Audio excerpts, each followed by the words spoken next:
I'm meeting my favourite guitar hero to find out how Freddie Bulsara transformed himself into Freddie Mercury. Is that the riff? Yeah. I saw some old home footage of Freddie when he was at Alsworth. Yeah. And it was a totally different guy.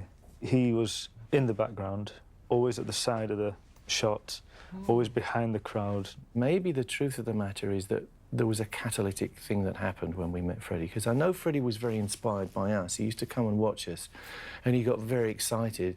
And maybe he saw in us what he wanted to be and where he wanted to be. Freddie said, you know, I will sing for you. And we went, you really? You can sing, right? Because we had no idea. We'd only seen him, like, walking around and playing around with us and having lots of ideas. We knew he was a very dynamic kind of guy, but we didn't actually know if he could sing. But Freddie also was very kind of screamy, you know. He was very into the posing and the running around and would kind of screech his lungs out, you know. And how was it taken? It went down well. Yeah. But the biggest influence on Freddie was Freddie. And it happened when he started to record, because then, of course, once you hear yourself coming back out of the speakers, it's a very different thing. Yeah. It's so different to just doing things live. And as soon as Freddie was hearing himself coming back, he was visibly dissatisfied and always searching, always trying to improve. The band provided Freddie with creative, talented collaborators to help develop his untutored songwriting skills. Freddie had this great idea called Stone Cold Crazy, and it was all about... I don't know what the hell it's about. It's like one of Freddie's frenetic ideas. But it wasn't a frenetic song. It went something like...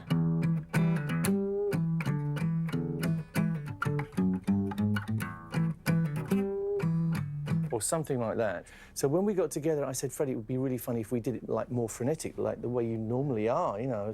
So I did this.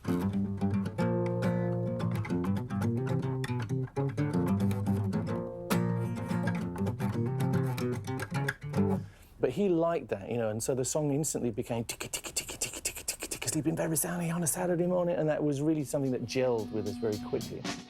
Freddie was all about giving a show, connecting with an audience, and those are concepts which we really had kind of ignored, because in those days, you know, that wasn't the way things were done. Most people doing what we did just sort of stood on stage and got into the music between themselves and kind of ignored the audience. So this, you know, Freddie comes in and goes, no, that's not what it's about. It's about entertaining those people. Costumes, lights, sound, everything.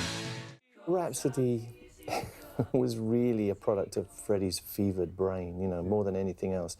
And yes, we did contribute loads, but he had this amazing kind of blueprint in his head of how it should sound, and he came in with most of those harmonies all written out, and we would work them out on the piano, particularly Freddie. He would work everything out on the piano, because if the chords sounded right on the piano, it was going to sound okay for us singing them.